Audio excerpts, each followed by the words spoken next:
The only people who don't want to disclose the truth are people with something to hide. All right, everybody, please say good morning and welcome to 710 KNUS, what I always call these people, a man after my own heart. This is Sean Brown. Hey, Sean, good morning. Welcome to Denver, Colorado, 710 KNUS, and thanks for being here with us. Good morning, sir.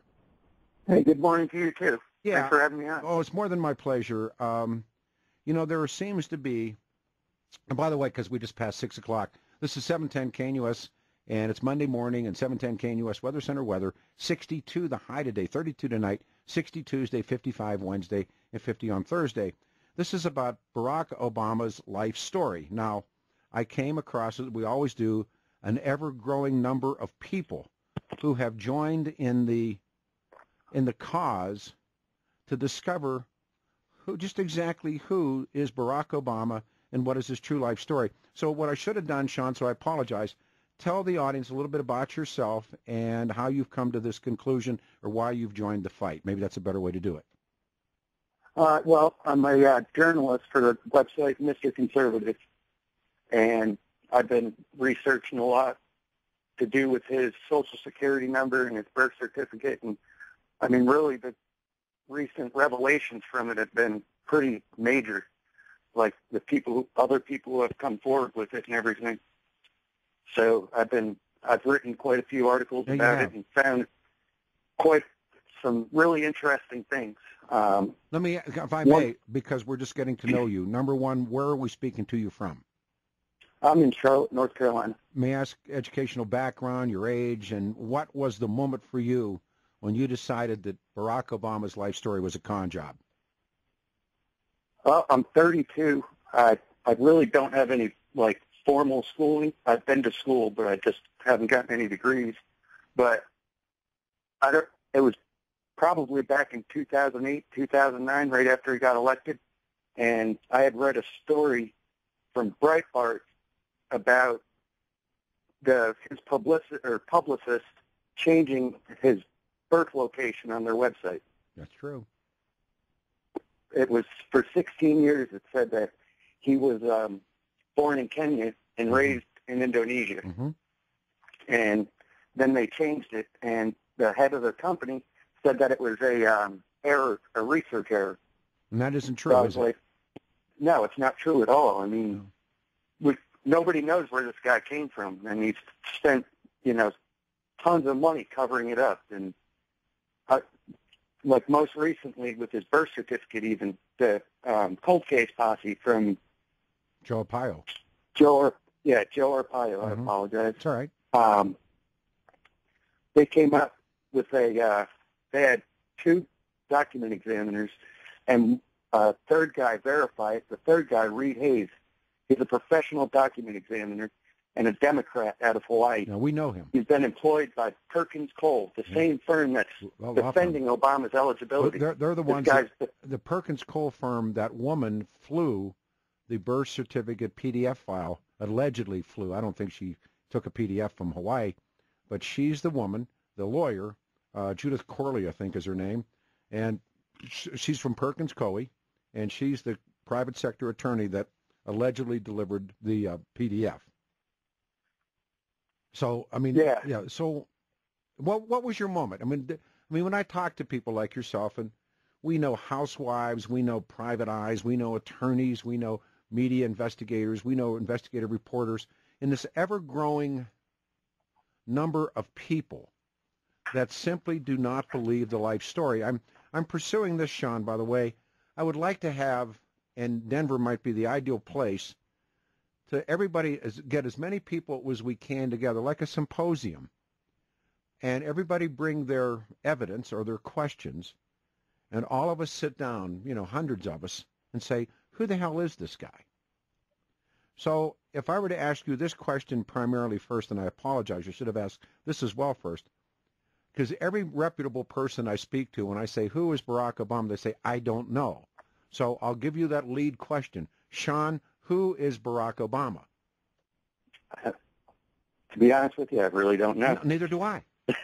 And it's impossible to find out. It seems to be impossible. I've spent 10 years of my life, not full-time, but 10 years of my life, and being called a racist and a bigot and a Klansman and a homophobe and a neo-Nazi and a black helicopters and tinfoil hat guy and all those people who called us those names now won't even return phone calls to talk about this. So here we go again. Sean, who is Barack Obama?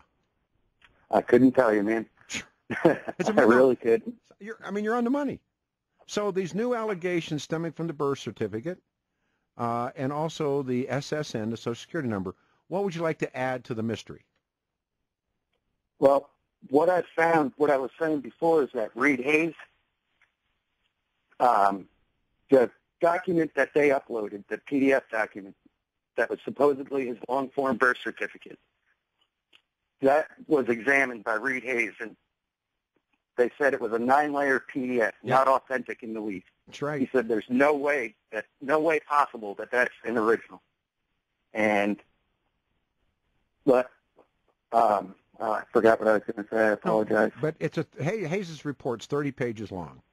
Yeah. And it's based on, and he says, look, that so-called certificate of live birth is not a scan of an original paper birth certificate. Now, when that first dropped, we had all of these computer guys come in, and they started taking it apart. And it's 30 layers.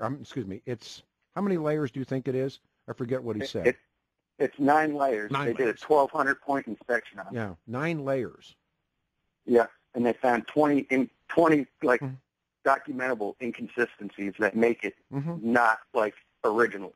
It's manufactured digitally. My English is always bad, but it's a digital manufacture, is it not? Yes, it's compiled. They said it's compiled of bits and pieces of other documents that are put together. Yeah. I believe he said, and others have said, it's a 100% forgery. Mm-hmm. Now, without question. And he's got a signed affidavit to that, too. Sean, here's what I believe. I believe that the pressure was so intense on Barack Obama when guys like Donald Trump and other people were jumping into the fray. And there was a book coming, and a lot of things were happening.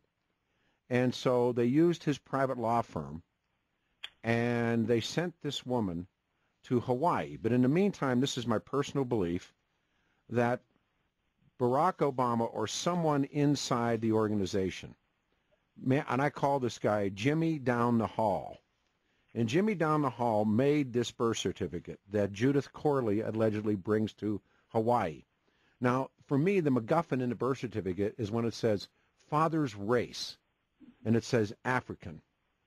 Mm-hmm. Now, there is no time, no place, nowhere, any other birth certificate in Hawaii as a black kid with a race African. It would have said Negro, it would have said colored, but Jimmy is politically correct. Jimmy can't say those words. So Jimmy drums up a term African because no one talked about African Americans. That was not a term that was used in that time frame. Jimmy Down the Hall invents African as he layers this together. I don't think Judith Corley brought anything but her purse from wherever she left, from Washington, D.C. to Hawaii and back again, flying commercially. Now, remember one thing. All they would have had to have done was email it to the White House. Why would Corley have to fly all the way to Hawaii to pick up a forged PDF? That could have been emailed to the White House. Why wasn't it just emailed? It doesn't make any sense. No, well, it doesn't because it doesn't exist. Yeah, I mean, they created it. I mean, the evidence that they have created it is overwhelming. Remember, as opposed to I mean, I was going to say. Go ahead. I'm sorry. Oh, you go ahead, please. I was just going to say, like, the evidence for it being forged far outweighs it being authentic. Oh, absolutely.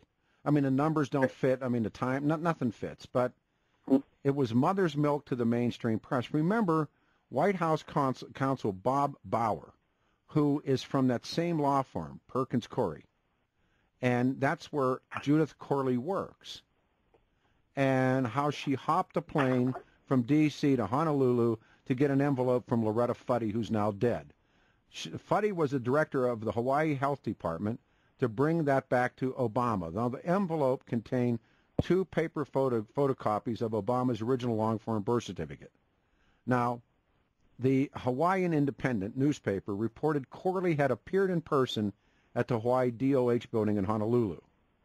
Corley then picks them up and flies 13 and a half hours back and hands them to Barack Obama.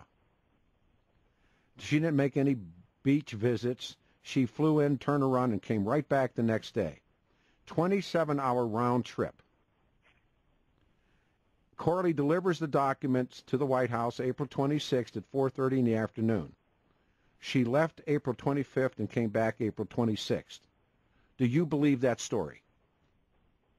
No. Unfortunately, I don't believe much that comes out of it. All right, so the White House held, I read this again this weekend. So Barack Obama holds a press conference April 27th, 2011, and turns around in a surprise and says, here's the real birth certificate. And he said he was tired of all of this silliness. We now know, within a few hours after the White House posted the real birth certificate, quote, on their website, it was a forgery. It never existed on paper. It wasn't a scanned photocopy of the original document. It was a computer-created forgery. Do you agree? Yes, completely. Why would Corley fly all the way to Hawaii to pick up a forged PDF? It could have been emailed to the White House. So, Corley arrived with photocopies of Barack Obama's original birth certificate? No. And why does he select a private sector lawyer who's connected to the law firm of his then general counsel, Bob Bauer? And the official version is she got the envelope from the hand of Loretta Fuddy, who, of course, turns out to be in this weird cult that Obama's mother probably bounced off of. The whole thing, Sean, is so unbelievable that it turns to people like me and you, and we kind of look at each other, and I'm sure, thousands of people listening or not listening, how the hell can you believe the story anymore? Yeah, there's just no credibility to it. And, even if that did happen, it's only for show, because, there's no reason to believe that any of it's real. None of it's real. There really isn't. None of it's real. It's all sleight of hand and smoke and mirrors, which is basically what we've gotten from them from the start. I'm stumped. I've done a lot of reading this weekend and, reading for the show and getting ready to talk to you and talk to other people. And I got to tell you something. The more I push at this story, and I've pushed at it for almost a decade, I have more questions now than I had when I started asking the questions. Seriously. Yeah, I understand. Obama's no-match letter from his Social Security. He's got a mismatched letter from Social Security. We talk to people all the time. His SSN doesn't jive, does it? No, it doesn't. The one he used on his 2009 tax returns, what's that, Harry Brunel? Mm-hmm. Orly Tates just got a Maryland judge to give her an extension to go after the Social Security Administration, who's been stonewalling her.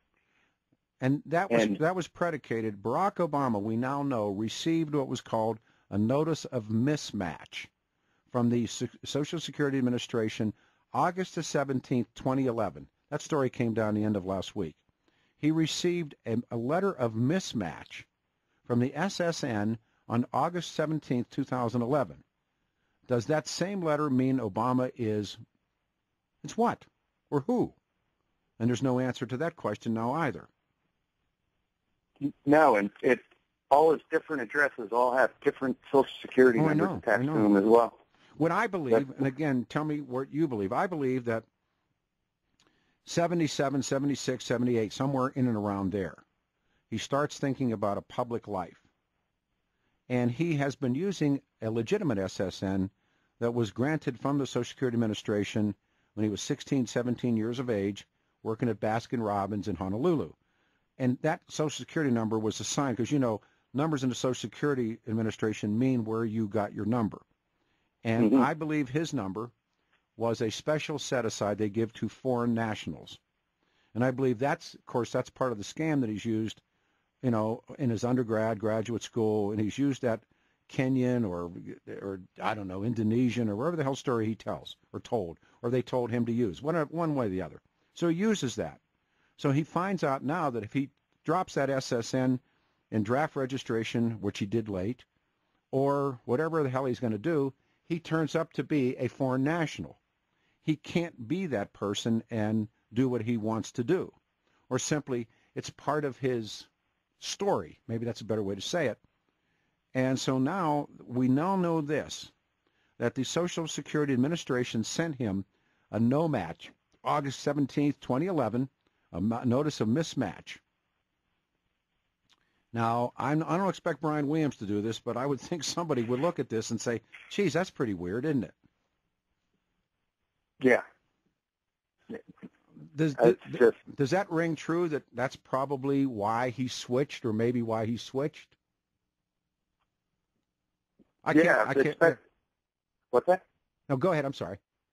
I was going to say, yeah. I mean, I can see him wanting to pursue politics, and somebody, maybe his mentor or something said to him, "You're not going to be able to unless we can somehow, make you American or prove your citizenship." Because I mean, he would never have been president.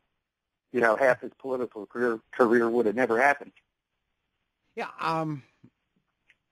Here it is. I mean, when you think about it again, he realizes that this SSN, by the way, that he's been using to get into Columbia, into Yale, and into that foreign travel with the Pakistani roommates, all that stuff has been, like a magic carpet. And now he has to get off the carpet and do what?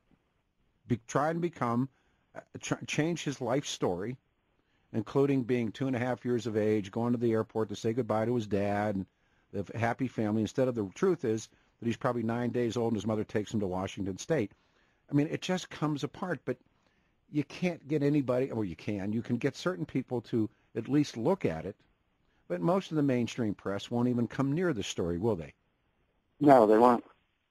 They're afraid of getting called racist or whatever, the rest of us. Yeah. So what's next for you, Sean? What are you going to look at next? What's that? Where's your project taking you next on this?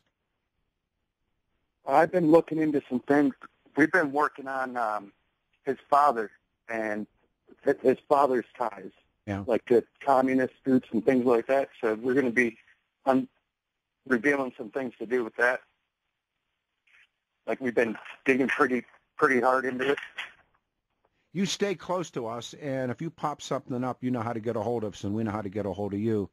You're now in the club, right? Yes, sir. I appreciate it. Hey, Sean, you be safe. Take care of yourself, brother. The only people who don't want to disclose the truth are people with something to hide.